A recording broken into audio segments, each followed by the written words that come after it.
Hello and welcome to Telling Tales. Here we tell atmospheric stories together through the medium of tabletop role-playing games. Welcome to our second one-shot of September, a special treat.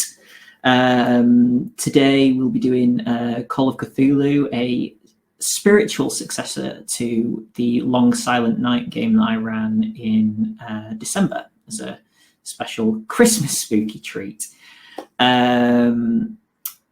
There are links below the video to our YouTube if you're watching on Twitch, or Twitch if you're watching on YouTube, and our social media accounts, as well as our Discord, which you should join and come and chat with us, and our Patreon if you want to help support the channel and receive rewards in return. Other things that we do on the channel, we have Simba Room on a Wednesday. And in a couple of weeks' time, I'm going to be starting to run Versen Mythic Britain, which is going to be very fun and exciting. So that's it for now. Yeah, let's bring some players on. If we could have the first player. Hi, Holly. Hello, how are you doing? So you are going to be playing Hannah Black. Tell us a little bit about Hannah Black. So Hannah is a researcher. She's a bit odd, as I think most of the characters are probably going to be. But yeah, she's like quite pale, like scruffy black hair, massive glasses. And just always like not quite there, like even in conversations, just like constantly thinking about something else. Yeah. Cool. Yeah, worth noting that if you haven't watched The Long Silent Night, or if you have, all of the characters today will work for UK BASE, which is the United Kingdom Bureau for Aeronautical and Space Exploration. Essentially, the shoestring budget UK version of NASA in this alternative near future. So yeah, all the characters sit within the context of that. Cool. Yeah, let's have, I think, Inga next. Hey, Inga. You are playing Sam Parker. Tell us about Sam. Yeah, so Sam had joined up with the Air Force, training in more of a non-combatant role as a mechanic, and has recently been brought into the space.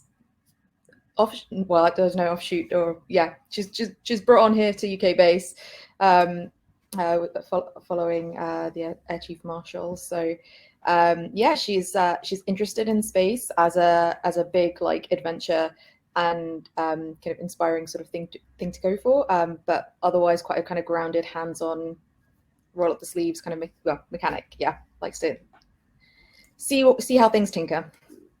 Cool. Next up is Justin. Andrew Moore. Andrew Moore, yeah. Andrew Moore is a pilot, gone through a usual kind of military career, bit of engineering, bit of pilotry, just there to get involved, help out, make sure things happen safely, securely, and that we come back from this this trip without any drama, which I'm sure will happen, right? Yep. Right. Yep. Steve, bring Steve on. Hi, Steve. Hello. Alex Gilman. I'm sure there's going to be no drama at all. No drama at all. Yeah, Alex Gilman. So Alex is essentially did a fair amount of health research and moved into health and medicine and that sort of thing. So basically a kind of, I don't know what the official term is, a space doctor. So research into physiology and medicine and keeping astronauts at the peak of fitness and that sort of thing. So that's Alex. Yeah, fairly tall, blonde hair, likes hiking. Fairly new Nice. to this, I think, actually. So been going through training. To UK base as opposed to Yes. the general. Yeah. Lovely. So there we go. Okay. So in the present day, which is the 24th of October, 2023, you are on standard sort of training duties. So you have a sort of 6 a.m. start, in bed by 10, but you're not on anything strenuous or any official kind of duties. And then just after you have kind of all slipped into a deep sleep, you receive a knock at the door, and somebody passes to you a memorandum. So classified, importance urgent, 24th of October 2023, 23:13 GMT. You are required for an urgent mission to the lunar surface with departure at 10:15 GMT, 25:10 2023. Further details to be provided at a briefing in briefing room A at 1 GMT, 25th of the 10th, 2023. Signed, Air Chief Marshal Harriet Roberts. How do you all feel? At least some of you probably haven't been into space. Yeah, definitely quite nerve-wracking for someone who isn't particularly physically adept, knowing that, yeah, going to the moon isn't like something you take on half-heartedly. You have all had complete training, like the training that an astronaut would have, you have definitely all had. But I think the real thing is probably, And we've not been trained for this particular mission, obviously, because it's like a bolt from the blue, I guess. Yeah. So, yeah. I think Sam's excited. Just gonna bust out some push-ups, work out some of that excitement, get back to bed. Yeah, Cool. like another mission, So this one's going to be obviously very important. Perhaps we'll come back with showered in honor, and as I said, probably going to be really straightforward. Get there, get back. Nothing to see, nothing to do. Pretty straightforward. So you've got about 90 minutes to get up and ready into briefing room A at this point. Loads of time. How far away is briefing room A? Sort of a 5-minute swift. Okay, good. We don't have to deal with public transport or. No. You're on base. You're fine. Lovely. I think Alex will go to get a coffee and then have second thoughts and then fret a bit, pace around the room, and then I guess gather bits and pieces and his wits and head to the room. I think probably early. Doesn't want to be late. Sam will just do everything by the book. We'll get properly kitted up, bed made, nice crisp sharp sheets, and get that on the dot at the right time. Yeah, I think like Andrew Moore's going to take it. Take the whole thing in his stride. He's going to do everything he needs, but he if he leaves the bed in a mess, it's just going to be okay. It's going to be fine. Fine if you leave the bed in a mess. Doesn't portend anything. So he gets there on time, but not early. He's not the first person in the room, not the last person in the room. It's all going to be fine. Messy bed, messy death. I heard, Justin. That's a new one. I like that. That's the saying. That sounds like the saying of someone with severe issues they need to work through. Yeah, compared to my relaxed companions, no. No, immediately grabbed every like textbook and other bit of documentation that she can find on any recent occurrences on the moon, along with like the training manual that she's kept that we all went through that's like been just battered at this point. Grabbed that, grabbed every other bit, is like carrying it stacked in her arms, has got like a coffee cup balanced on top, is like wobbling away over, rocks up like 10 minutes late because of that. Yeah. Okay, so everybody else will be sitting around the Air Chief Marshal's desk by the time Hannah gets there. So as you each... Yes, go on, Justin. Can I just say that if, as I see everyone, I give them like a friendly good morning, like with a smile, relaxed, you know. So who gets there first, do you think? I think probably me. I'll be, if the room isn't open, I'll be wearing a slight furrow in the corridor outside. You can see, so there are sort of windows which you know have the ability to sort of frost, but they're not currently frosted, and you can see the Air Chief Marshal is sitting in there. So you'd be completely entitled to knock on the door. How does the Air Chief Marshal look? As composed as ever. Inscrutable. She gestures you inside as you knock. Okay, I'll open the door and head in. Good morning, Gilman. Good morning. I guess, yeah, I'm slightly surprised to get your memo, but I take it this is important. I'm afraid so, yes, but I'll hold on until the others are here to go into detail. Thank you for being prompt. You're welcome. Then Alex will look around and sit down. If there There's are the ability to make hot drinks in here. Yeah, I'll fuss with the get myself a coffee. Probably spill some. Sam will be there bang on time. So if she spots that Alex is already in, she'll knock politely and head on in and take a seat. Morning, Parker. Morning, ma'am. Yeah, and Andrew shortly after that. More. Morning. So after a few minutes, I think she's probably looking at the clock on the wall.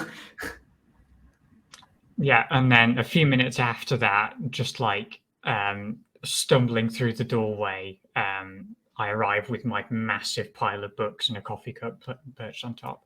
I probably stumble into the room and about half the books and stuff tip off the top of the pile. And in an effort to catch those books, I let go of the rest of the pile. And yeah.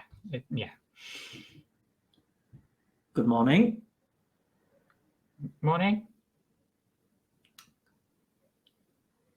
Sam will jump up and help start picking up books and putting them neatly on the table in a sensible order.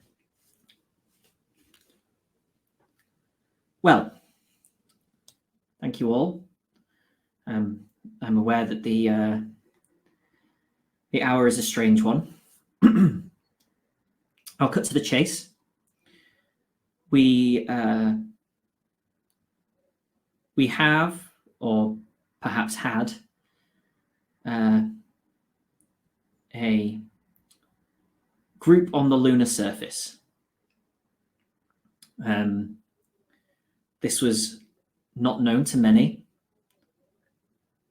but we appear to have lost contact with them. And we would like to investigate why, and assuming that all they are having is some mechanical trouble, obviously we would like to get our people home.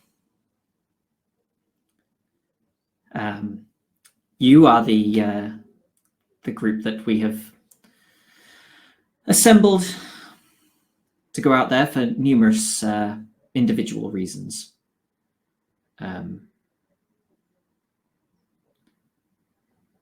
I assume there is no issue. Do we know? Can you tell us who was out there? Like, or maybe it's people that we might have. I'm asking because it might have been people that we, I don't believe that the astronaut world is that big that we don't know the names of different people in it. Yes. Well,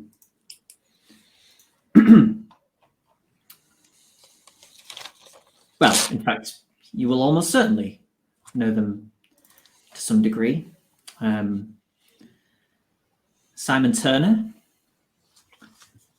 Olivia Goswami, Eric Flynn Evans, and Mark Dinning.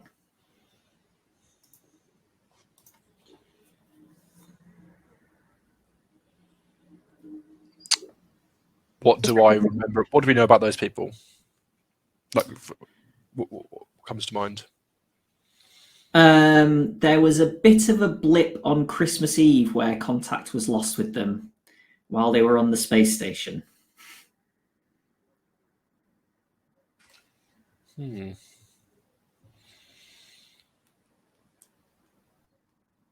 you may have heard rumors around the base, which obviously are pretty quickly flattened by people, that some of them may have been in private saying some rather outlandish things, which may have been overheard by others.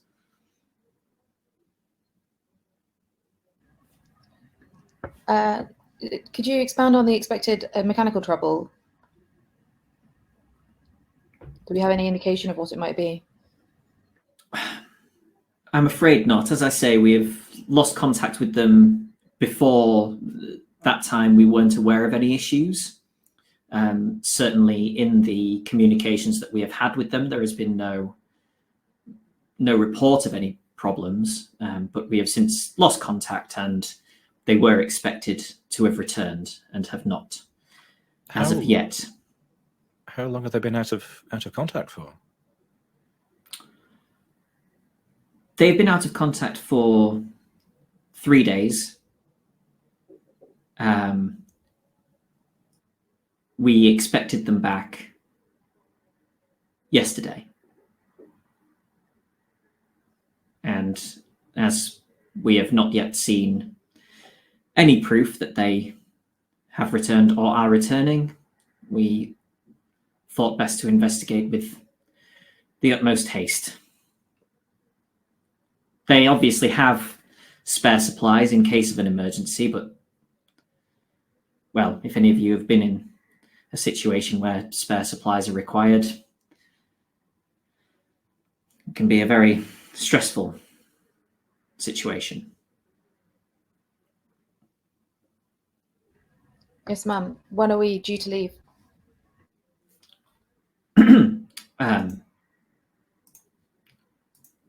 Tomorrow. Yes. 10:15.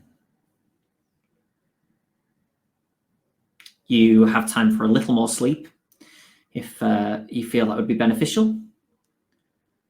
I would recommend reconvening no later than 4 a.m. for preparations.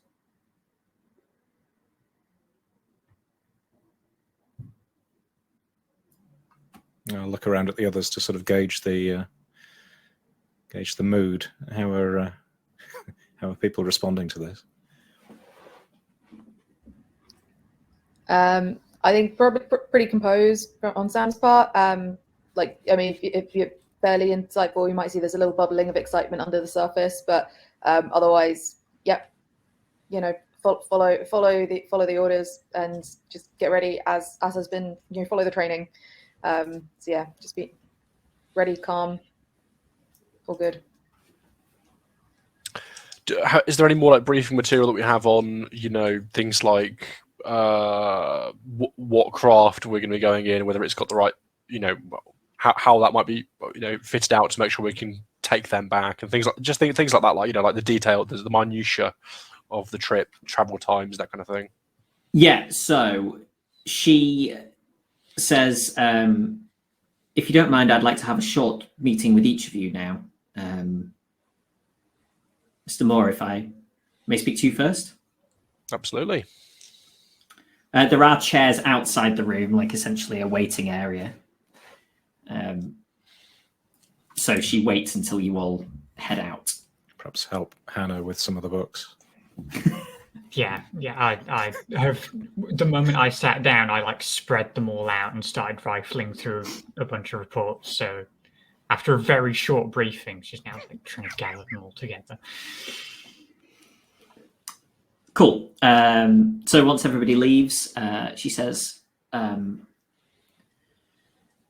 basically passes you a folder, which has the technical specifications of the craft and the times and, a bunch of other things that you would have as a sort of shuttle pilot.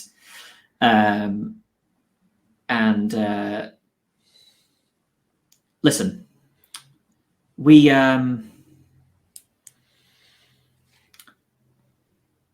would like, if possible, for the other lunar module to return with you. Okay.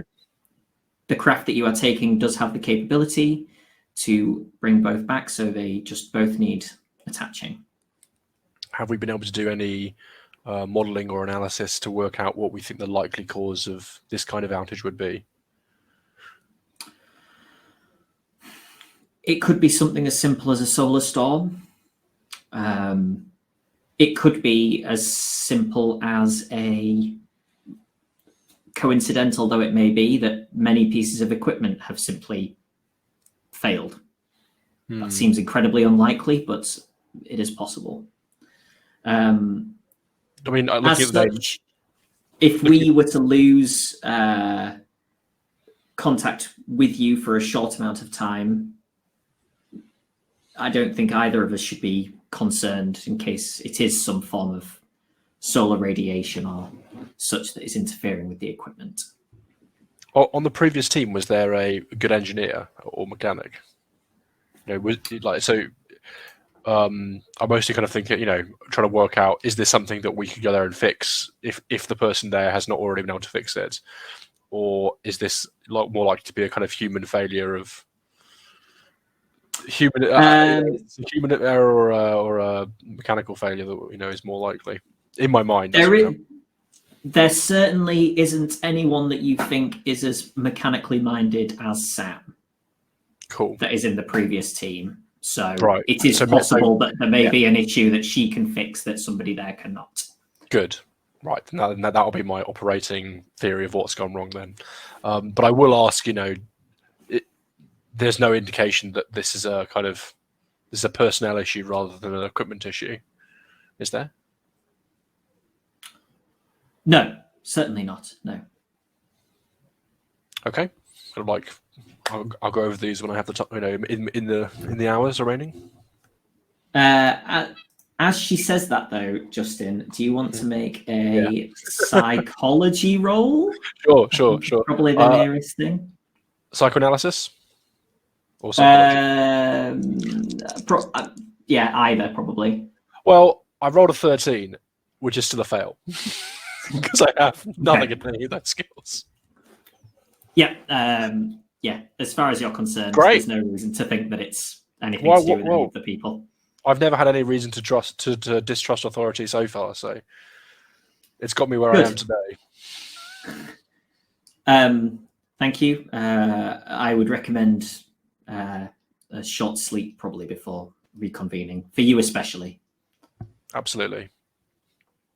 Okay, do I salute? Like, what's the appropriate thing? Yeah, probably. She gets up and opens the door to allow you out. Then I'll go out. It's obviously it is. This is a. It's not every day like this, but Andrew is like another job. Another mission. Gotta go at it with a positive attitude. So I kind of maybe wave to everyone and say I'm going to get some shut eye and look over this, and you kind of like shake my briefing notes and head out. Cool. Parker? Just follow him. Cool. Yeah, she sits and says, I've briefed more on a similar point already, but we hope to bring the original team's lunar module home. If you can repair it while you're there and use it in any way that is beneficial to you, then that would be excellent. If for any reason it is damaged beyond repair, obviously it is not worth us using the fuel to bring it home, but we'll trust you to use your judgment there. More of a keeper question than an in-character question. Would there be different types of lunar mod that, like, lunar aircraft or things that we'd be looking at, and would Parker be familiar with probably all of these, or at least, like, or would that just be more theoretical than having hands-on experience so far? I guess obviously she's not been to the moon before, so certainly not like actually out there, but yeah, you would imagine that they will either be the exact same model or so similar that it wouldn't make too much of a difference, other than going, that bolt's 3 inches further to the left in this than it is on the other model or something. Yeah. And you will have certainly had some training here on the specifics of dealing with those. Yeah. And with these aircraft, obviously you mentioned potentially bringing back the other, repairing it so that the other craft can come back. Are these built, for a team of 4, and or would it be possible, is there any kind of question of potentially bringing back the crew without the craft, or is it just a matter of being able to repair the craft and bring that back? Just in terms of like resources available and space and stuff on the ships. Just wondering whether it's a question Parker should ask or not.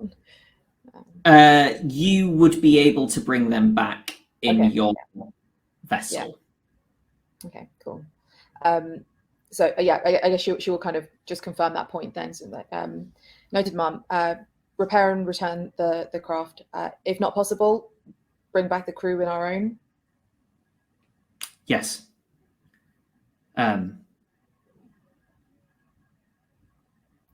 Are there any reports on any mechanical issues or fixes? Any other kind of notes on the previous on the old craft that I should be made aware of? Unfortunately, not. I'm afraid we're all going in completely blind on this one. I can't imagine anything out of the ordinary, seizing pistons or, standard mechanical failures. Strange that the implication is that both the communications and the vessel have failed, but see what you find there. I don't recognize all of the other members of this crew. Am I the only mechanic? I know Ms. Moore is a pilot. The others? Yes, you are the only mechanic. There is a researcher and a doctor physicist. Yes, you'll all have your own uses up there.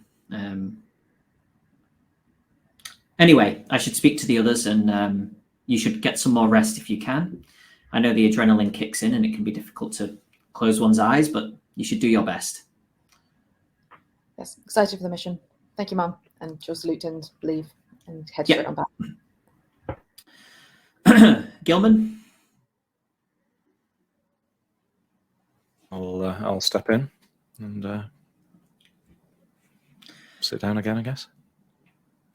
I may have to be the most blunt with you out of everybody, Gilman.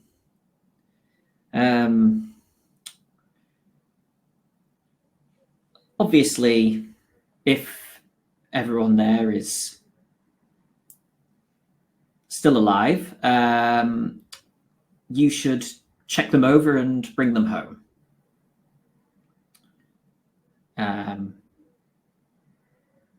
If, however, they are not, it would be of use and interest to the scientific and medical community, I'm sure, to know, firstly, what has caused their deaths, if that is what has occurred, and equally, what effect being on the moon may have had upon their bodies posthumously, as it were. This is not something that we have been able to practically see before. Do you think that's something that you would be able to undertake? So Alex will have been perhaps scribbling little notes in a small notebook. Of course, I think that technically I see no problem doing that. It will be it's unusual, I guess. There's no. So, do you? If there are bodies there, do you want them to be returned to Earth? We think that yes, we think that would be best for the families.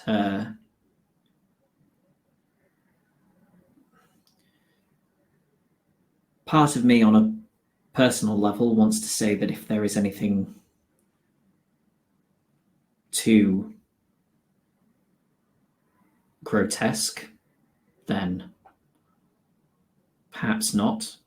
I've no reason to think that there would be, but a body lost in space is perhaps less upsetting than... Well, I'll allow you to use your judgment, but yes, I think the ideal situation is if there are deceased members of the team, for their bodies to be returned. Do we have appropriate quarantine facilities on the craft? I guess we shouldn't be mindful of contamination. Yes, the lunar module, the lunar vehicle, the bodies could be placed in there and kept separate from the remaining crew. As I say, hopefully it will not come to this, but yes, in that eventuality, that should keep you all safe from any potential contaminants. And can I see their medical records before their flight? It would be useful to... Yes, she's got some folders on the table already that she passes you over. Well, I'll start looking through those, and of course, our own medical records. I'll be reading up, if I hadn't seen them already, on the other. They're in the pile that she gives you. Lovely. Very well. Any more questions? None that I can think of right now. I best get studying these, I guess. She stands and opens the door. I shall walk out slightly absent-mindedly, just leafing through all of these.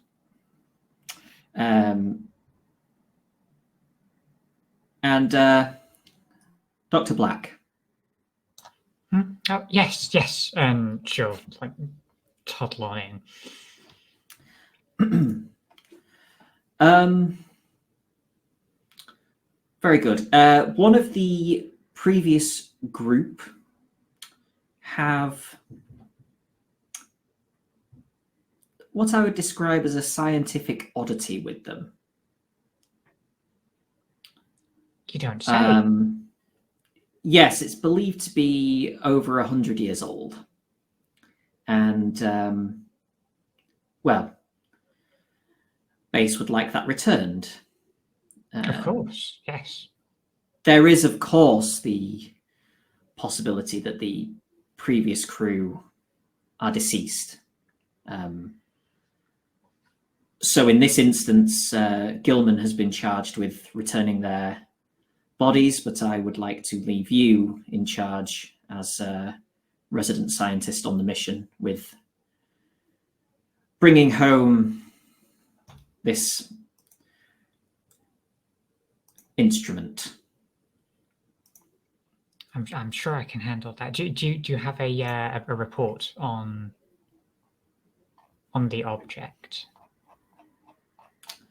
Yes.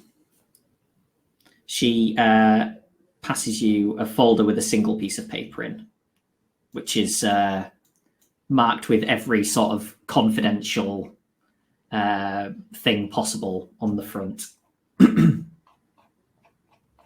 Okay, cool. I'll take that. And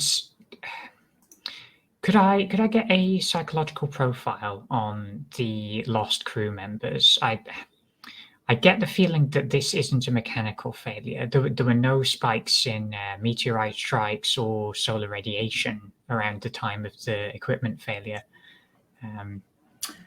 I've provided a full set of medical records to Gilman, so if you liaise with him, you can check through those together. I'll do that, thank you. Is there anything else? No, please. Okay. Toddling out. Cool.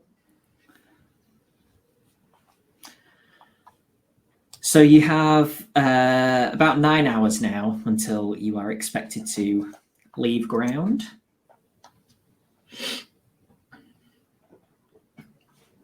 So, remind me, was it like 11 p.m. that we...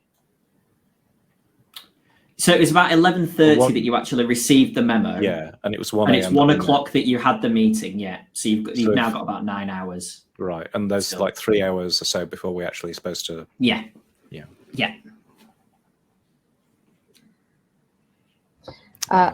Very unlike myself in real life, Sam can just pretty much switch off the consciousness switch in the brain and just get in the sleep for the last little bit of time. She's otherwise ready to go.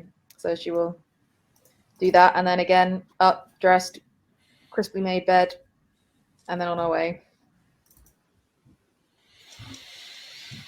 Impressive. I'll be just reading through those reports. Probably starting with our team members, just to ensure there's no, safety critical things that need to be watched. That everyone's, of good health, won't have any problems during liftoff, anything exacerbated by high G forces, anything like that, and then go on and read through the reports of the other crew members to see whether anything stands out. Okay, so what you note in the reports about the previous crew members is that there are numerous entries after Christmas Day of last year that are quite heavily redacted.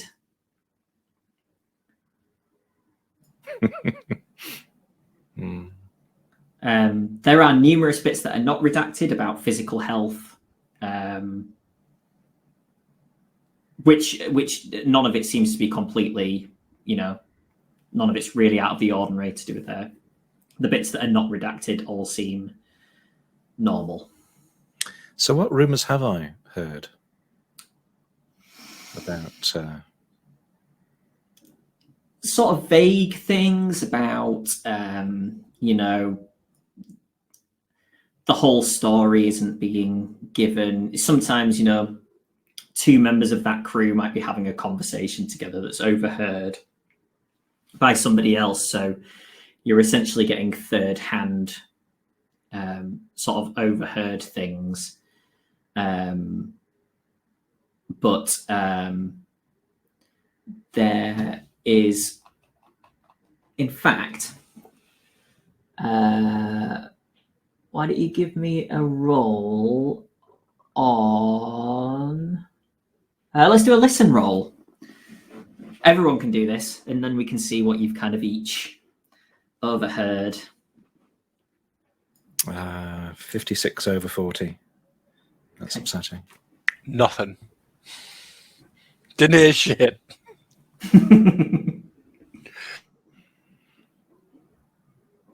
No, nothing for me either. 57 over 20. 21 over 20. Oh, remember you can spend luck. You can spend luck to just- move it one. Yeah, go on. Why not? Yeah.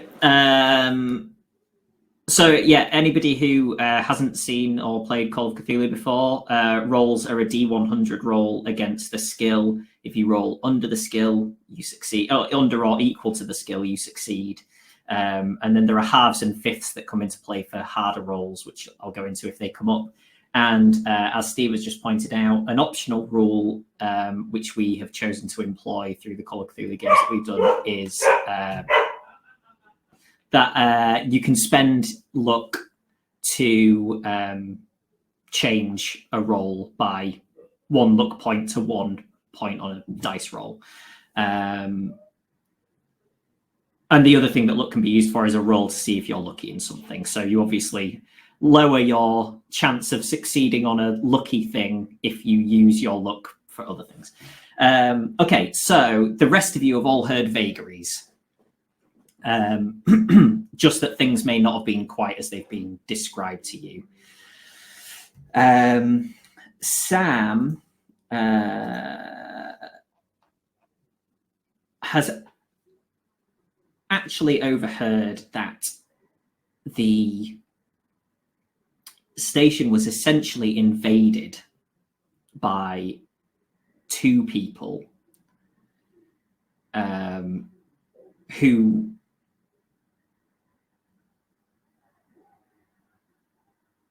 were a member of some weird organization.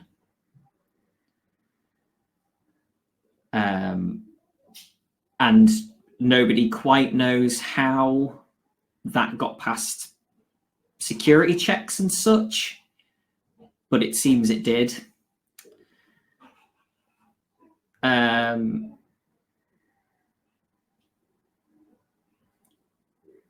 other weird stuff may have happened, but no specifics on that. But yes, that's a weird enough thing for you to be like, is this a weird conspiracy theory thing that I'm overhearing? Or Oh no, Sam may have heard this. She doesn't believe any of it. This is absolutely nonsense conspiracy theory stuff. This is not pragmatic. This is not the realm of science and known quantities now. This is nonsense, obviously. This doesn't go on at the British in UK base, you know. What? Maybe up across the sea with those cowboys, but you know. Frankly, it's embarrassing that people are entertaining these sorts of rumors. okay. Everyone else, Sam's sleeping. Alex is looking through the records. Well, I'm going through this single piece of paper that I have. Oh yeah, Steve, would you like to tell us what's on that piece of paper? God. That's a curveball. I need to remember. I presume this is the thing that my previous character was Edmund's. Yes. Yeah.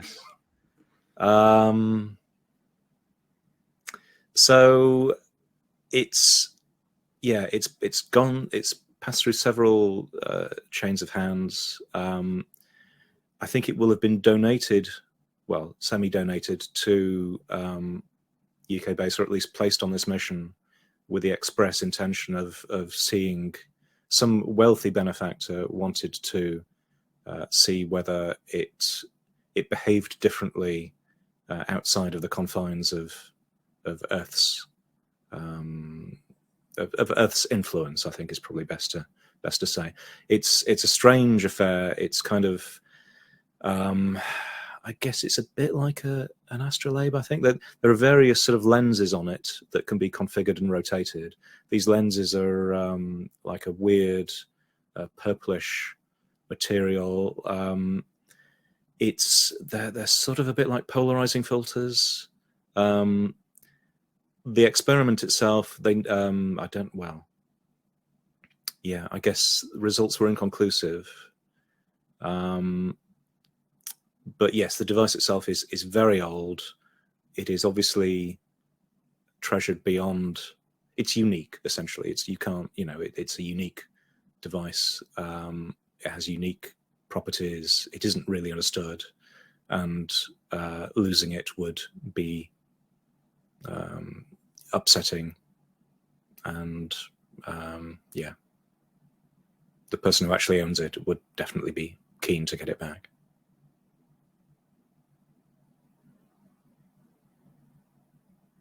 Okay. Having read that, I will probably go and have a chat with Alex, just trying to get the lowdown on the psychological profiles of the lost crew members.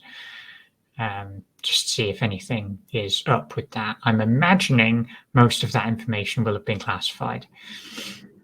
I think, yeah, at the moment that Hannah asks you for the psychological profiles, you probably go, hang on, I think that's what's missing. Is there one particular crew member with a very large set of redacted? I mean, a lot of them have, they all have some redaction post-Christmas. But yes, there is one crew member with more than the others.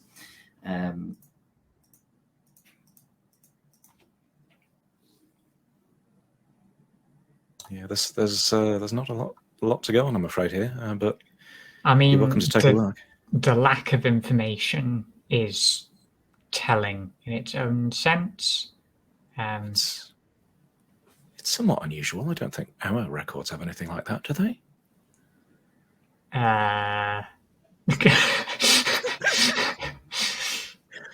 Sure.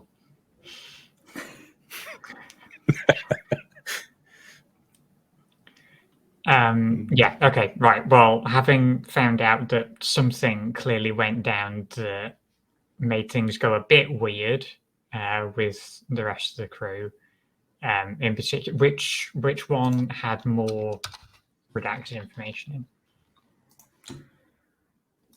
I'm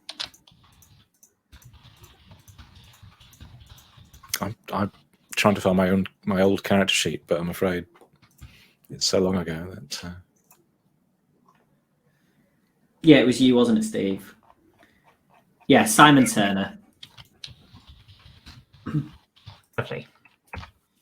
Right, well, thank you very much for the information. I should probably get back to my research. You do note that that is also the person who is listed on your sheet as being the caretaker of the scientific instrument. I'd assumed so, yeah.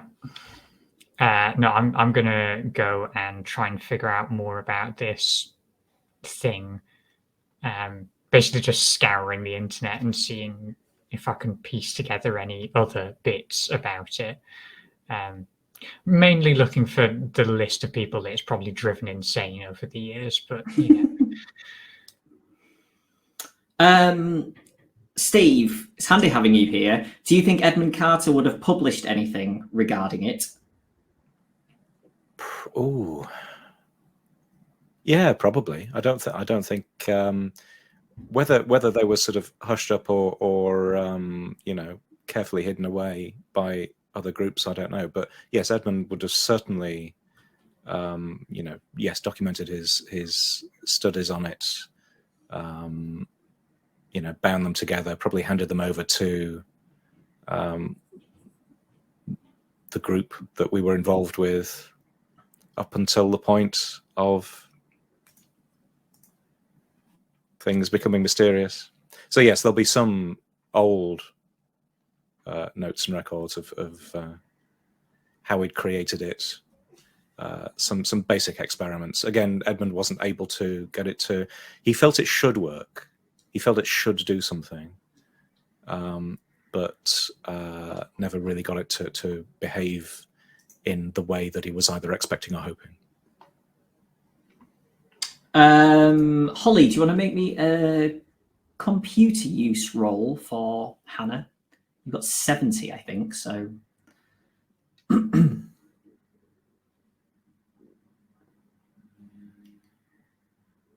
Yeah, 29. Okay, cool. I wouldn't have normally made you use this, but on sort of page 17 of a Google search, on a website that ends with a .xyz domain, you find a number of they seem to be sort of scientific papers, but about more sort of esoteric things. So they're definitely written in the style of, an abstract, and maybe even some of them have a literature review. So they're sort of properly written scientific documents, but they are all about weird and wonderful things. And you find one written by an Edmund Carter, which seems to be about this item. There is a diagram sort of sketched on there that is similar to what Steve described earlier. And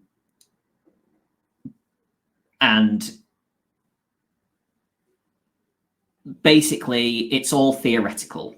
So there's no, I've managed to do this with it or anything like that. It's all sort of theorizing and potential future investigations to be undertaken. But you can print that off and take it with you. Yeah, and any information that I have found, I'll print off and take with me. And just for clarification, That kind of dates from 1928, I would Sounds say. familiar. Because 1929 was the third arc, I think. So, yeah. If you're interested in any of this, yes, please go and see Fingask and Ballamore, was it? Yeah, and Darkwood. Darkwood. But that's not got Edward in. Edmund. Okay. Justin, what's Andrew doing? Checking over his schematics, I suppose. Yeah, going over things, maybe pulling some other, books or schematics, database entries, things like that on the various crafts that we'll be, using,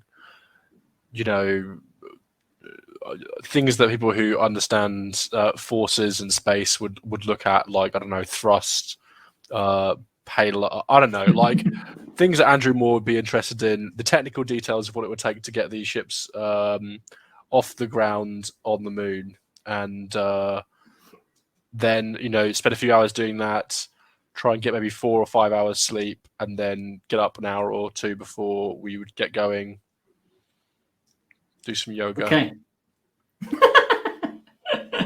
All right. So things that keep you calm and collected. That's what that's how you stay alive. That's how we don't crash during takeoff. I guess having a calm pilot is definitely a boon. Okay. Yeah. Yeah. Okay. So your 4 a.m. alarms go off, presumably, or slightly before 4 a.m. And you get up and get ready and do everything that you want to do. Is anybody sort of calling anyone and letting them know they're going on a mission, or are you all quite insular? I might send a text to my my sister just to let her know that there's something urgent come up, and yeah. You'll be out of satellite range for a few days. Cool. So yeah, you all arrive at essentially your full briefing and prep. You're kitted up, and from around 8 a.m. You will be sitting in the shuttle while checks are undertaken, and Andrew starts doing sort of pre-flight initiations and things. anything else that you want to say or do before you hopefully leave the planet? I think just probably like as we're actually on and it's becoming like an actual reality, like a bit of the kind of composed mask will just slip a little bit, and like there'll be like a little bit of a giddy smile, like slowly growing like in excitement as we kind of get ready for it, and just bracing for the actual moment where we get going. Yeah, I think like Andrew would also, be, is happy to be doing the same thing and would be kind of smiling along with Sam and being like, time to go, let's do this. It's probably the opposite way around for Alex, sort of getting more nervous, double checking things, checking like health telemetry, heart rates, and stuff like that. Checking blood pressure and noticing his getting higher and higher. I just like the idea of you like squeezing away on in the shuttle, just like. Ah! You have flown this model of craft before, haven't you? Oh, Alex, we're just doing a few checks right now. Okay. It's all going well. Good. It's all fine. All standard stuff. Sam and I have done this kind of thing lots of times. He's mad, but he's good. Wouldn't be on the mission if he wasn't. Glad to hear it. Okay. You hear the the voice of the Air Chief Marshal over the comms. Listen, everyone, thank you for agreeing to this at such short notice, and I wish you the best on your journey. If you can, bring them home. But just make sure you bring yourselves home.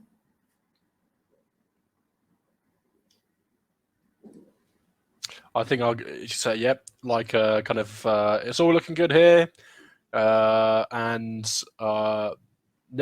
next time we'll be on this runway. There'll be a few more of us, all coming back safe and sound. Jinx.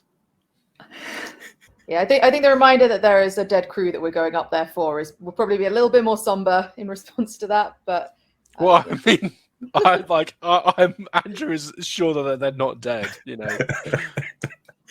until evidence greets him that he's wrong about that. Cool. So a little while longer passes, and you hear liftoff in T-5 minutes, which probably shakes Alex and Hannah even more so, I imagine. Yeah, I'll try to focus and run down on the procedures, last few checks.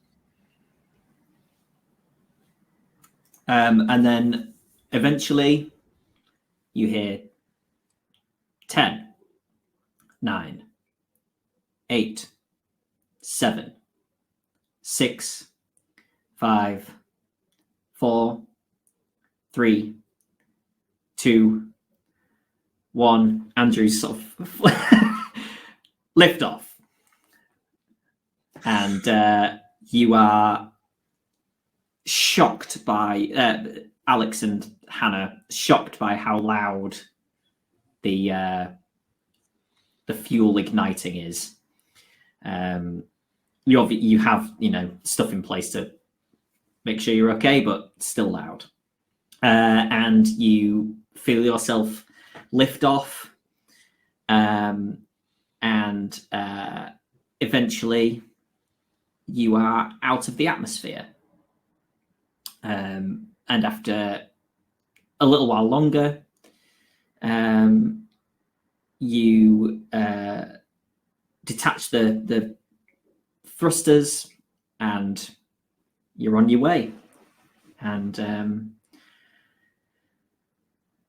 you're probably quite relieved by how smoothly it went, and especially once you're actually out of the atmosphere and in the cold darkness of space, it's obviously incredibly smooth because you're literally just floating along. You are aware that you will have to try and sleep while you are on this craft before you reach the moon. You may choose to sleep sooner rather than later, having been awoken, but you may be sort of on an adrenaline rush. If you wait till that crashes, you'll definitely be able to sleep. How is everyone? Okay, that was some launch. That's wow. Yeah, felt a bit heavy. Hannah, did you squeeze any more books in, or? Hannah's passed out. Great. Hannah? Hannah? Hannah? Alex will start checking the readouts again. Do we leave Hannah behind? Just like jerks away. What? Wait, what happened? What happened? It's all good. Yeah, excellent takeoff there. More, good job. Well, that was the way they build them these days. You basically can't mess it up. She's a beaut. Clunk, clunk.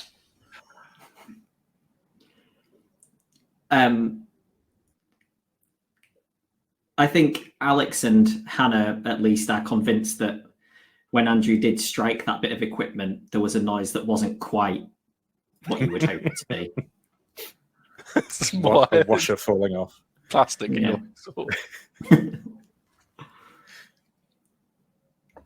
It's the dreadful sound that all people who deal with any equipment know, which is the tiniest like bolt or nut plinking down several layers where you're just like, no, there's no way that's going to be recovered ever. Nope. But also, what was it holding? Yeah. And what's it fallen into? It'll be fine. Yeah. I'm sure it'll be fine. Okay, Justin, can you make me an easy... Cool. Hang on, sorry, I've lost your character sheet. Pilot spacecraft roll. Cool. This is So where does we have the first 100 of these. So, they're gonna so be it's bad. it's double your thing, so anything under 80. I got a 40, so that's all fine. Cool. Yeah, so the rest of the journey is completely smooth. Does anybody want to do or say anything else before you reach the moon? It's 3 days total. Sam's just going to be super excited that we're here and marveling about how incredible it is to actually be here now. Like, it's like such a privilege. So few people get to actually do this, and just totally excited about the whole thing. And not to worry about the noise that thing made. Yeah, I mean, you've got some of the best people here to deal with any problems we get on it. So it's going to be Sam's really the best. So we're going to be fine. I really like the idea that Sam makes that comment on the third day, like 3 days after it happened, and nobody said anything about it in the interim. It's like, I just want to remind everybody not to worry about that noise from 3 days ago. Nice. Yeah. Yeah. Obviously, trying to get some sleep in cycles. I presume we have some sort of shift set up. We'll try to grab a few snaps. Are they allowing phones on these trips? But yeah, like maybe try and get a snap of something out the window. Nice. I think maybe maybe encourage Sam as well to alternate in checking in on base to make sure that see if we have any more contact from the lunar shuttle. Maybe even see if we can try and contact them directly. From out here, or something like that. So, Okay. basically, trying to do that. Yeah, so your communications back to base seem to be fine. And you don't manage to get any communication with anyone on the lunar surface.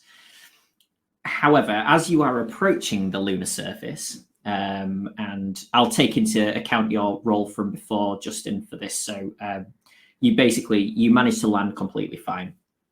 As you get within not too much of a sort of great distance to the moon. In fact, Inga, can you make me a listen roll? I think that's probably the most relevant thing. No, I rolled a 92. No, not okay. Cool. Yeah, you still can't get in contact with the with anyone on the lunar surface. So yeah, Andrew Moore essentially prepares to land the craft. This is a little more. It's probably the most sort of rocky feeling part of the whole experience, especially for those who haven't experienced this before. Because obviously you're essentially fighting against, but also trying to, so it's like a middle ground as you're trying to land this craft. But you land and it's fine and everything settles. And as the sort of moon dust kind of moves, separates and falls, and everything is silent.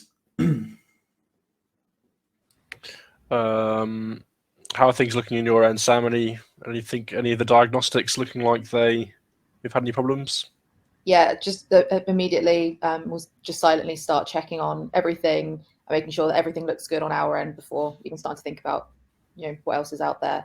And just as she's checking out all of the different bits, just kind of reading back the kind of factual sort of, the check, almost kind of the checklist of everything on those diagnostics back to more kind of confirming, hopefully, that everything is okay.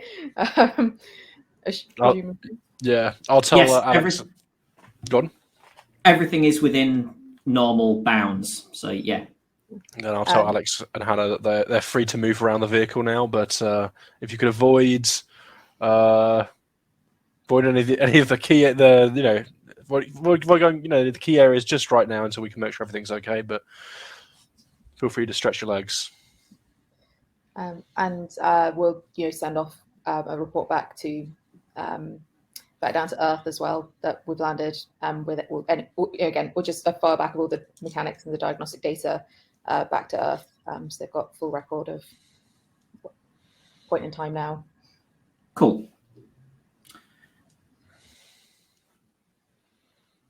Assuming that works, also. Are you radioing or are you like sending through a? Yeah, because your device will have a kind of send like. Yeah. I'm assuming there's just a normal kind of send thing rather than like an actual kind of speak to them kind of over the over the radio. Yeah. Cool. So you. Justin, Andrew was essentially given coordinates to attempt to land, and you know that you're within sort of 0.2% of the distance, very close. So you're in the Sea of Tranquility, and yeah, you're happy that you have landed, and the vehicle is fine. Yeah. That's good. Is there any indication that our messages aren't getting through to UK base? That, like, as far as we know, that it's all happening fine, right? Yes. Yeah. It's slightly concerning then that, in some ways, I kind of look at Sam and go, if we can get through, doesn't seem like it's any environmental. Likely mechanical issue with their comms. We'll find out more and get some eyes on it. Especially if they lost comms, several days prior to our mission. Certainly before they were due to land. Actually, that coincides roughly with about the time they were supposed to set off. Actually, Jonny as well. Did we get any kind of visual of the other lunar module as we were descending? Or are we close enough that it's kind of in visual range? Mostly just where, like, have we seen it? Like, can we see that it's totally destroyed, or that like there's debris, that kind of thing? Like it's like an instant.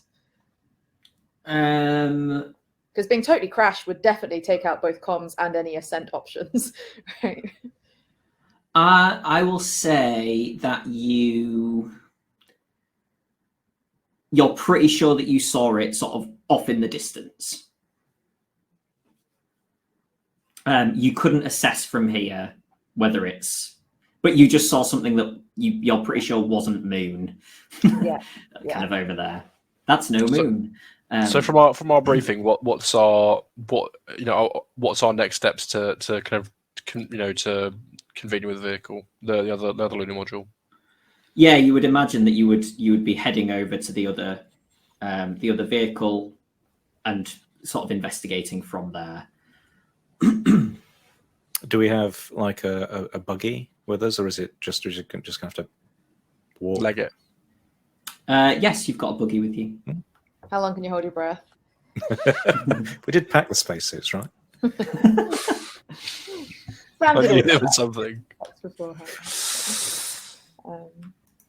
Actually, From was there anything in any briefing docs, or actually, or maybe I guess Parker didn't really get any additional briefing docs. Might just outright ask more. Do we have any instructions on approaching the other craft? Are we to go in pairs, or investigate? Perhaps we can investigate from the exterior first before heading in. Just basically checking if there are any instructions specific to that kind of thing.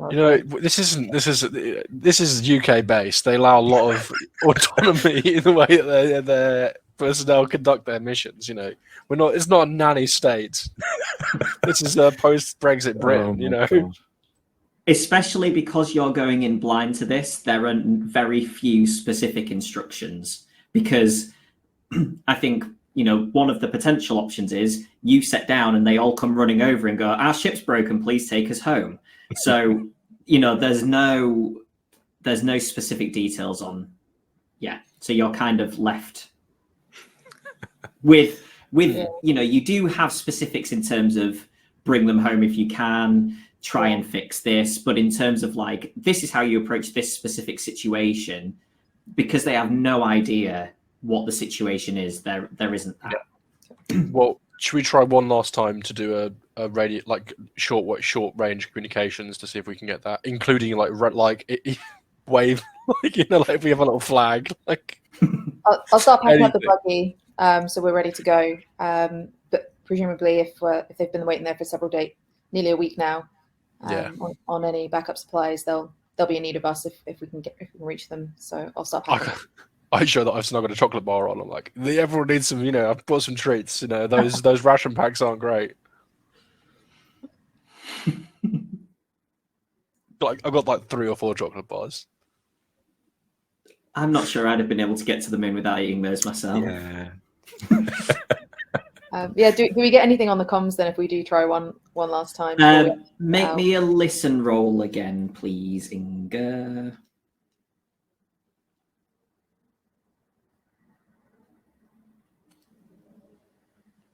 Wait, hang on. Just a 00 on a D10. That's a. Oh wait, a double. Is it zeros across the board? No, so 00 and then a 5. So, that's okay. good. So that's a 5. 5 overall, Yeah. isn't it? Yeah. That's that's pass. Yeah, there we go. 5. Cool. Yeah, I thought you were going to. You don't want to pass the listen roll. You don't want to pass that roll. You're saying good as if you want that to be. I always get confused that on a D100. Then the 10s. Then I'm like, wait, 105 wouldn't make sense. Yeah, of course it's just a 5. Sorry. Yeah. Cool. No, that's fine. So you notice that you still don't get a response. However, the sound that the sort of static from the shortwave radio gives back is different now than it was. And you don't know for definite, like, I don't imagine that Sam knows exactly how shortwave radios work, but you wonder if maybe it's because there is something there that is picking up your signal and feeding something back, even if they're not responding. Yeah, I'm assuming that pretty much everything that we do with this would be recorded anyway. So, and if not, would I think Sam would try and take a recording, and again, just send any of those files back with just a quick note saying, seems different. Now that we've landed, this is what we're getting, and then we'll have to investigate whatever. That sort of like mini summary of where we're at. Cool. All right. More, is there anything else we need to do here before we... No, I think I've got everything covered. Flip, flip, flip, flip, flip, flip, switch. I'm just touching things. I know this one's not connected, so I just keep turning it. It's a turbo button or something. And I assume we've also maybe had a little bit of time to talk, and I don't know how conscious, Hannah has been through most of the last. Yeah, that's something to think about. But hopefully we've had a bit more of a time to get to know each other a little bit and get a bit more of a sense of what we all actually do here, and so we'll have some sort of idea of what your specialty would be, or would that be fairly hush hush around? How much would you? My specialty. Yeah. How much would we know about what you do? You would know that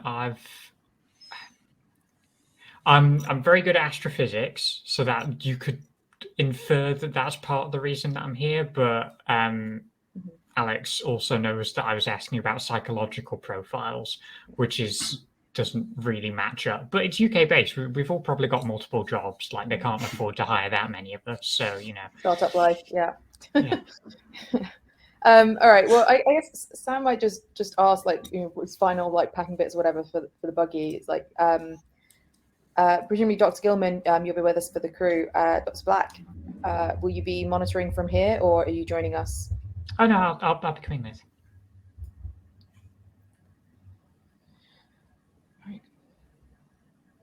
And then I guess if there's nothing else stopping us, we'll go. Yeah, I think it'd be like good as well to not that it needs to take much time, but to make sure we've eaten and are feeling all ready to go, and everyone's feeling comfortable and not too stressed out and all the rest of it before we put our own face masks on before we help others and so on. Yeah. Things like that. Yeah. I trust Gilman can do a psychological evaluation of whether he thinks that people are ready to go and do a strenuous moonwalk mission. Is he going to do it on himself first? I hope so. Yeah, a bit nervous. I'll probably turn to Andrew and there's been just this thing that's bugging me. Is there anything stopping? Like,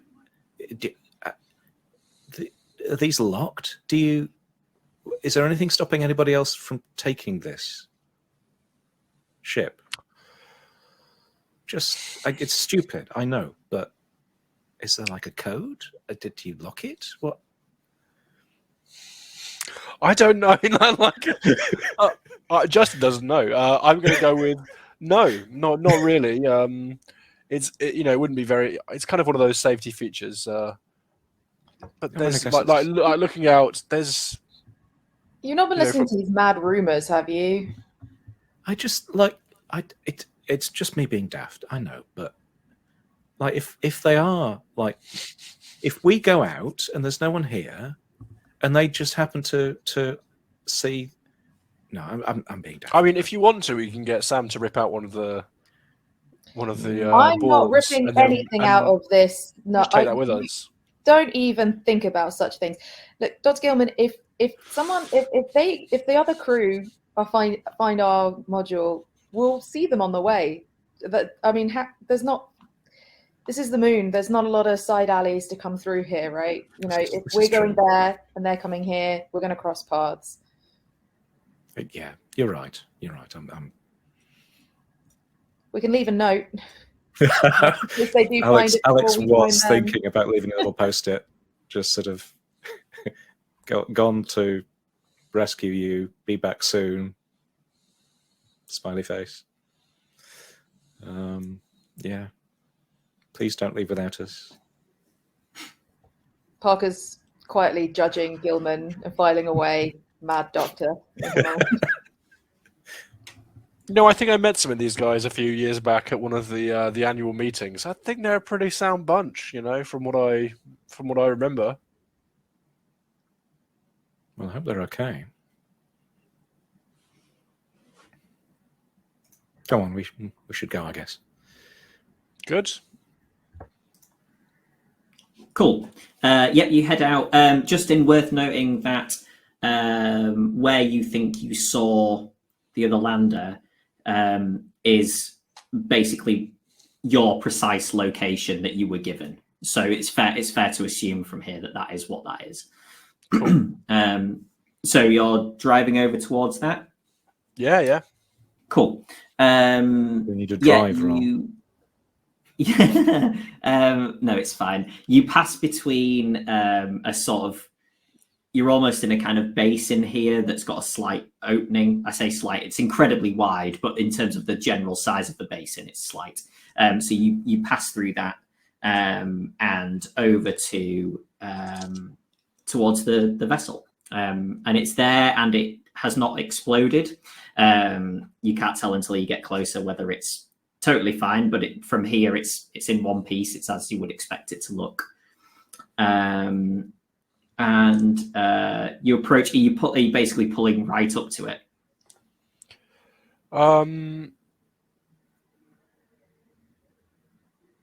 think maybe what Alex has said has got me a bit more spooked. I'm not going to pull right up to it. I'll pull up, a stone's throw away. Yeah, Parker would advise a safe distance just in case there's any mechanical issues on the other thing. So 6 times an earth stone's throw, I believe, is the. I might, as we approach, more. Can we circle? Can we do a circle around the craft just to get it from all angles? Yeah, sure. I'm waving at the craft, as we circle around. They'll see us eventually. You see no activity from the craft. Are there any other? You said this is kind of almost like a compound. No. No. You said there's like a ring of something with a small entrance or something, or. Oh, so you were basically in like a lunar basin, so like a crater kind of thing. Right. Yeah. With kind of an opening in it that you pass through. But the only thing here is there's nothing from the shuttle that's been taken out around. There's no. No. It's not like I'm yeah, right, cool. Then we go around. Plenty of juice on this thing, Gilman. So soda powered. And is there anything to spot? Is there any signs of any damage or tracks or anything like that? So as you're driving around, the door, essentially the door that you exited from on your vehicle, is open. You can't see anything else from inside the vehicle. Parker will point out that's probably not a great sign. Yeah, we should get up there closer. I'll need to get a closer look and see what's going on here. Do you want to jump off? And Gilman, is there anything else you want me to take you? You feeling good? I'm okay. Yeah. Right.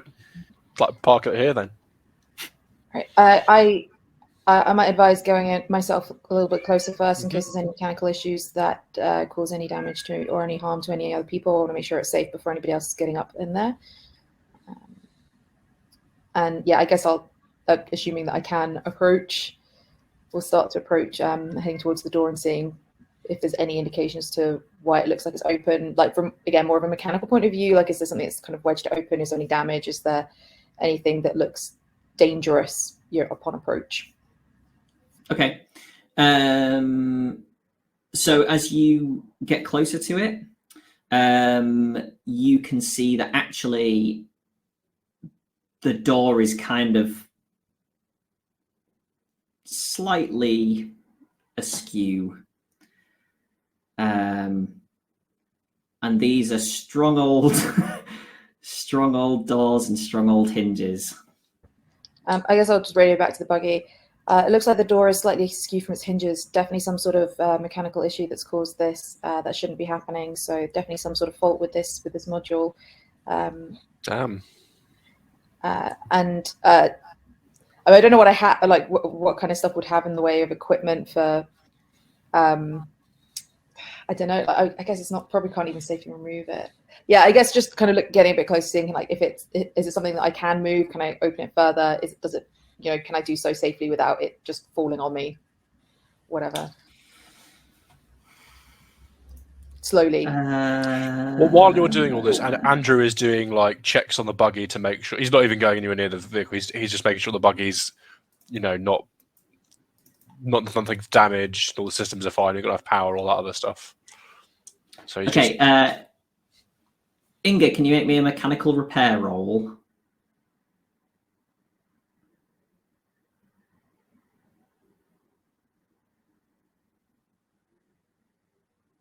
I rolled a 93 Ooh. against 70. That's okay. So I'm not going to use that. You don't think you can fix this. It almost looks like somebody has like purposefully misshapen it slightly. You're less convinced on a close inspection that it is mechanical. She won't say that. What she'll say, she'll maybe just repeat back the factual details of what it is and what's happened. So, if we're back home, I'd say some sort of someone's done this deliberately. But I mean, obviously, in this case, it must have been, I don't know whether it's something that happened on descent, something that's caused some sort of issue on the craft. Maybe they didn't notice it straight away. I don't know, but yeah, I'm not sure. Does it look like I can open it, even if I can't fix it? Does it look, do I feel like I could open it further? Oh, it's open. Or it's open enough. Yeah, so it's open to a sort of 90-degree state, and then it's kind of like Yeah. Okay. Cool. That sounds rubbish. Yeah, it's just doesn't bode well for the chances for the crew, I think. But we'll have to obviously go inside to be sure. And would there presumably there'll be some sort of a comms equipment that would be external as well, that I might do a check of before, just because that's another thing that's definitely broken. So again, I'll kind of move my way around to wherever that is, and just do a bit of a whatever I can reach from here, visual check of that. Sure. Yeah, give me a mechanical repair roll again. Yeah, 7. This equipment is fine. Comms stuff looks fine from the exterior. I'm not sure why they weren't messaging through. It must be some sort of problem from the internals, maybe some of the electronics on the inside. I'm not sure. I think we're at the point where we'll have to head in. The door is not definitely not working correctly, but we should be able to get in, and it doesn't look immediately dangerous. So, but anyone else who's ready to come in, I think if you take Gilman, I'm going to. I'll just continue to do further checks outside, see what the chances of getting this thing off the ground is going to be, presuming we can fix that door. Yeah, I think more. I don't think we're going to have any hopes of getting this thing back up in the air. So I don't think we're going to need some pilot. Probably not going to need some piloting on this module. Well, never say never. No, I mean hopefully, but we'll see. Dr. Gilman, I think we'll probably need you in case we do find the crew here. As you walk back around the other side, Sam notices some boot prints heading off away from the shuttle. Hold up, there's somebody has definitely been down here. Boot prints, but they are not just. It doesn't look like they were just somebody out here to repair, or they're heading right away. Jonny, is that in which direction is that? Is it towards our shuttle? Is it, like in the opposite direction somewhere? So let's say that you went north from your shuttle to here. This is going east. Right. Okay.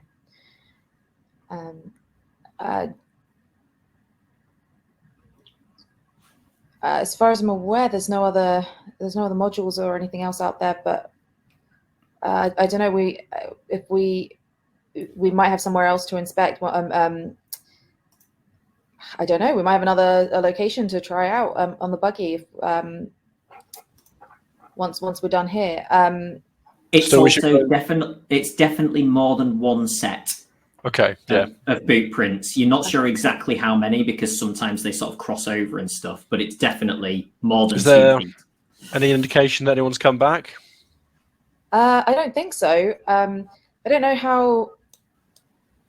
No, I mean it's all just heading out at the moment. It looks like it's more than one person. Maybe anyone who did survive on the crew has.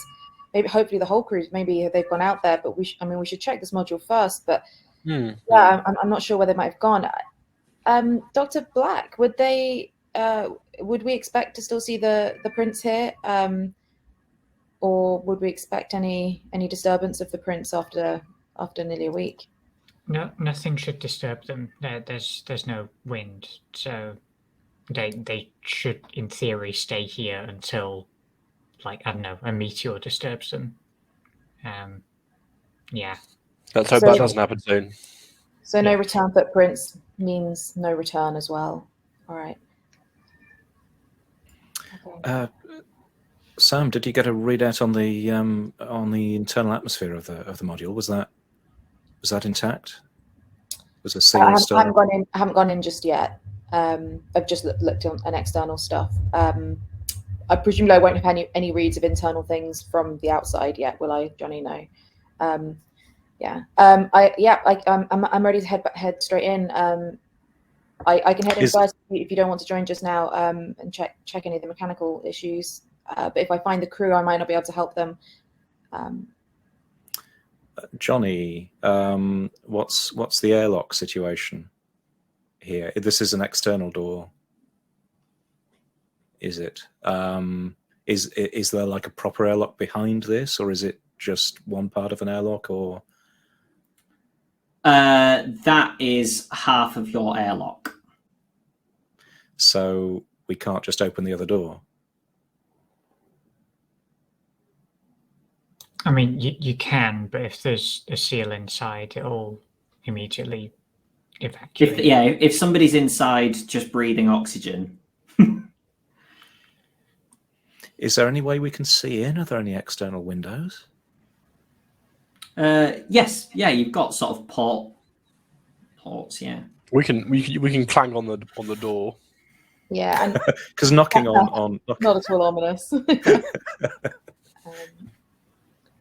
Yeah, I mean, I guess if Gilman kind of suggests that, might check or if she's already kind of seen them, poke head in the windows if possible. But at the very least, she can still head into the interior bit of that initial airlock area. Yeah.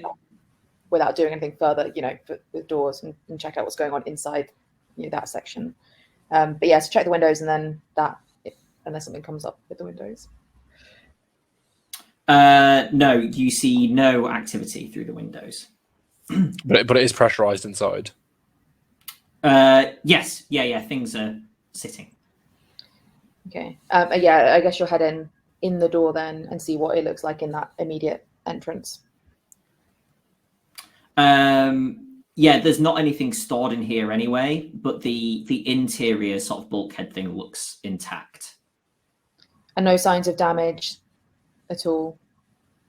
No. There's got to be some way, we probably have all kinds of tools that we've brought in to do repairs for this thing. Thinking of what the spectrum of damage that might have happened to this ship. So, do we think that anything in our toolkit could help that bring that door back to? You probably Sam thinks she probably could repair it, but it would take maybe a couple of days to fix. Cool.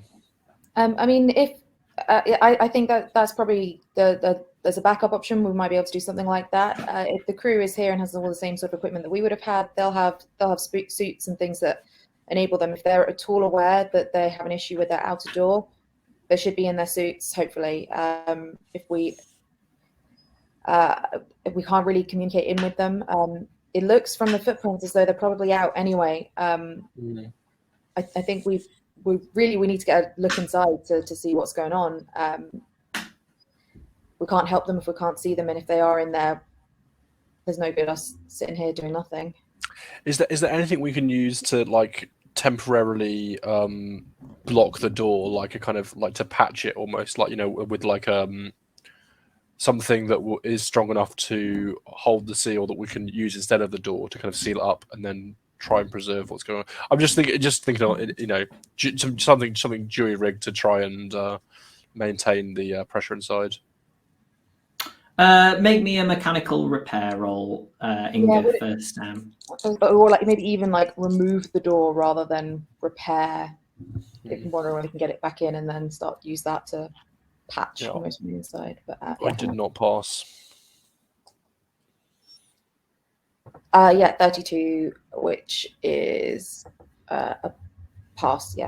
Yeah, cool. So you think that you could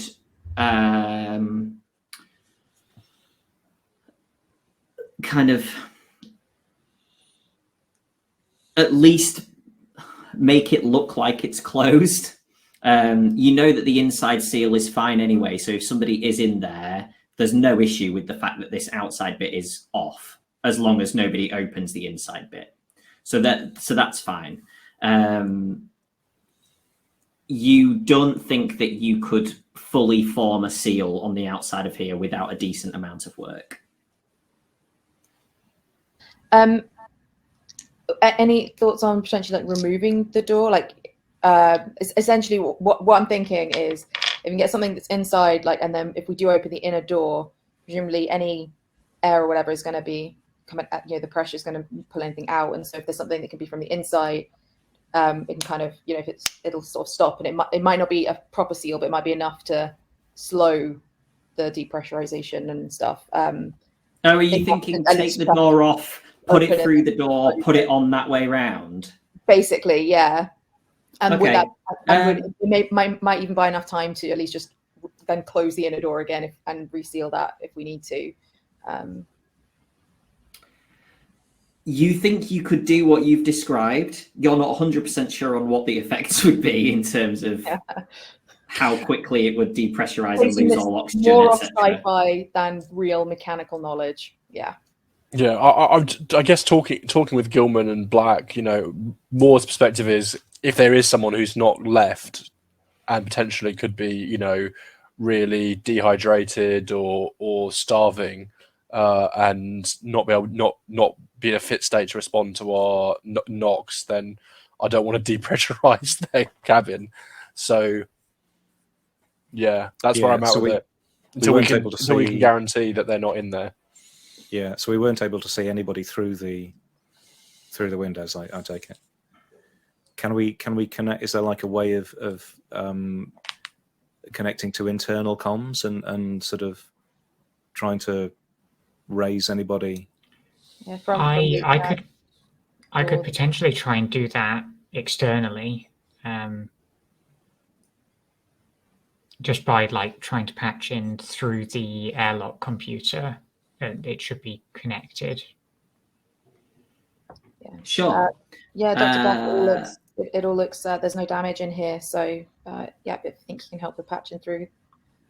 All right, let's do computer use again, Holly. I think that's relevant. Yeah, that succeeds. That's 38 from 70. Cool. Yeah, so you can communicate through those. Okay. So yeah, I'll patch through to the comms now. Just say hello, testing. Is anyone there? We've come to rescue you. You hear no response. Yeah, thought so. Yeah, looks like if there is anyone in there, they are probably not conscious. From looking at what I can see from the inner door, does it look like I think I can get that open? Oh, you're on mute. Mute. First mute of the session, I think. Sorry. Yes, you absolutely can open this door. Yeah.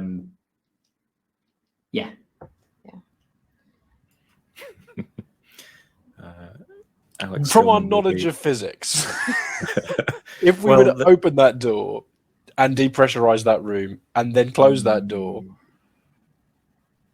I mean, well, So, is there enough? Like a Could it? No, like do we have? Is there enough air on that thing to repressurize the whole module? And although obviously things are going to be, it's going to be a violent depressurization, which we're not going to be super happy about.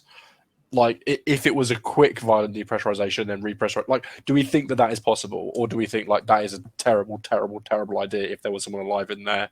yeah, and Obviously, it's not an ideal idea. But if our choice is like leaving someone for an additional 2 days while we work on the door, or other things, from a medical standpoint, Mr. Gilbert, from a Which medical is preferable. standpoint, yeah. Well, I know Steve has remembered a because we're not in space, we're on the lunar surface, which has more of an atmosphere than nothing, but not a lot. It's not a lot, is it? Though it's not a lot. So there were stories of like real life stories of scuba divers, well, not scuba divers actually, professional divers that were put into have to go through repressurization, having spent long periods at undersea at high pressures. One of those, there was an incident, a pretty nasty one, where there was a sudden depressurization incident, and it was very violent and very deadly. Any form of sudden depressurization is grim, and Alex would be very nervous about anything like Jonny, what would our training have been though? Presumably the training would cover things like what to do if something goes wrong, and especially if given that tracks are away, I'm assuming there is some level of knowledge that the outer door is not working. Presumably our training is not going to be just sit in there without your suits and stuff like that. Like, what level, like if we assume that people are following procedure, which I appreciate might not be the case, but Parker very much would follow the training, right? So that's the view. Surely everyone would.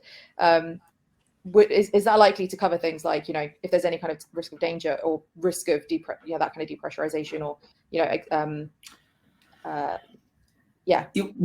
What you would hope or presume is that if there is somebody in there and they are obviously aware that the outside door is damaged and thus there isn't a functioning airlock, is that they would be sitting in there in a suit. That's what you would hope for. Yeah, so I think Parker's going to relay that to the others and say, and just add, we need to see what's going on here. I need to get in there to check if this is recoverable. We need to see if there's someone in there. And then if we're supposed to be getting the crew and we think they've gone walking, we can't wait here and fix this for 2 days. But we also can't leave someone who's potentially just sat there in a suit waiting for help for 2 days. Yeah, I mean, I think that, how many days now has it been since they've lost contact? It'll have been nearly a week now. Yeah, three days before we left, and then 3 days for us to get here. And how much supplies do we have we given information about how much supplies they have for Yeah, I think you've probably got. Would they be running out of food by now, supplies with you in case? So they've probably got food and water. Yeah. Okay, let's do it. Let's do the deep. I think. Right. My issue is I don't know what knowledge to give Hannah rather than what I have. So you can create a temporary seal There's not going to be perfect, but it's going to be enough to not fully depressurize the cabin. That's kind of what Parker was suggesting with trying but to... you could do that with like canvas and duct tape. I think we must not have those things, because I think if we with Parker failing their repair check, that is them not having it. In which case, let's But depressurize. whenever we have at our disposal, like Parker will be trying to use, because I don't want everything to just fly out, and including us, So yeah, whatever is available to help reduce that will be part of what she tries to do in opening the inner door. You can do the door removal and putting it on the inside of the gap, and sort of relying on that initial blast of that, holding that against the gap to minimize. That's kind of the best that you can probably do at the moment. Yeah. I think she'll do that, and if there's any other way for us to be able to kind of, I assume there is some sort of method of this for the airlocks, for us to like connect ins, but yeah, we'll hold on in whatever means is. Who's going in? I think like one person should be doing this thing, because once it's depressurized, then we can go in. I think Hannah is in there with me, right? So we're in there, and I unless you guys have left the buggy, I assumed you two are both still in the buggy. I mean, I'm just saying from a perspective, from like a kind of like, this is going to be a almost ballistic explosion. It could be, yeah. It could be, and so realistically, one person should be there when you do the depressurization, and then we can come join you when it's out of pressure or you've worked out what's going on with it. But I think the attempt is to not depressurize. Okay.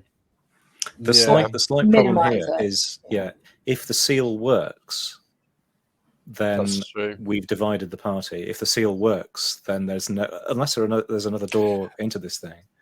Whoever's on the inside stays. If there is another door, then we've had another door, and we've not been using that so far. As long as whoever is going in brings like a spare suit with them, which I would assume we've got. Why not? Then if there is anyone in there who is like unconscious, we can get them into the suit and then communicate across saying you can now depressurize the captain. I also have a question, Jonny. Who is in command of this mission? Because I would say you. Okie dokie. All right. Thanks. I just wanted to make sure that at least as far as you're aware. At least as far as you think. Yeah, well, that's what Andrew always thinks. But I think Andrew referring to Andrew on cool. things. I think Andrew would be comfortable dishing out orders. However, everybody also kind of has their own directives. So whether or not later that becomes irrelevant is something else. I'm going to defer to Gilman to make the decision about whether or not it's safe enough for more than one person to be involved. Like, is it worth risking more than one life? I don't like. Hannah's life is not one that is going to be mission critical getting back to Earth. So, so rude. I'm not going to be in that room. But Parker and Maud need to, in some ways, be kept separate on things that are really dangerous, because one of us needs to fucking fly back to the Earth. Yeah, well, my other point would be that anyone that can fix us, as in the medic, probably shouldn't be the person who would I also think endangering. Yeah. That's part of why Hannah volunteered. Just I know what's going on here. Yeah, if anyone's going in, then personally, I think it should be Parker and Gilman, because if there's someone who's injured, they might need help. But I'll let Gilman make his decision about that, whether he thinks this is safe enough to put Hannah's life on the line. And then I'm it's not safe. It's not safe, is it? I would prefer Black if you didn't do this. I think that's it's a very dangerous thing. Okay. What we're going to do instead? I think Parker's going to do it on their own. And see what happens. If the whole place is depressurized, we can all walk in after this. But if it depressurizes and ends up with half the ship's contents going through Parker to escape into space, then I think that no offense, Parker, None taken, sir. Cool. Got that assertion out. Yeah. Good luck. I'll be mentally running through. Oh my god, this is such a mess. How long did it take us to get It's a huge mess. here from our ship? Not too long. 10 minutes. Okay. Yeah. The only thing that's a bigger mess than this current situation is what this situation will look like if the entire contents of the ship travel through Parker to get out. Yeah, I'll be looking for like I'm assuming we have like emergency suit patches. I will get some of those. Yeah. ready. I'm like, what do they give us here at Passion? Because we've got like cotton buds and a Hasbro My First Hammer. Like it's anyway. Oh, dear. Let's do it. So Parker Let's give checks it a go. My First Hammer is on her kit still. Yeah, I assume we have some little things on our own on our suits anyway. But yeah. Okay, then assuming that Hannah is heading out, Parker will try and do what she can with the door to just even like minimize or slow any of the risk of that explosive sort of depressurization, or very, very fast. And we'll just send a little message to say that, when she's ready, and stand by, and then Okay. Gilman will be clenching everything. Yeah, like I say, I think whatever she can like dock into with her suit, whatever that kind of holds her to the station, to the module, and so on as well. So she didn't. Well, hopefully no one's going to go flying out anyway. But yeah, we'll see how we go. Can you make me a luck roll, please? Oh dear, I'm gonna lose my job for this. I'm gonna get demoted. 51 out of my 54. Okay. Just made it. So you open the inner door, and you are instantly pulled backwards into the door that you've kind of put in place there, and you smack backwards into it, and you can still feel a pulling in that direction, but you're pretty sure that you could move against it to get in, and there are no large objects flying at you currently. So you think that you could basically dive inside and shut that inner airlock. She will do so. Okay. And just saying that over the comms as she's doing it. Fantastic. Get in there. So you dive inside, boot the airlock closed, and you close it fully, and then you feel an arm around your neck, and we'll take a small break there. Cool. Yikes. I feel 100% justified in my decision making. Ah! See you in 10 minutes, I guess.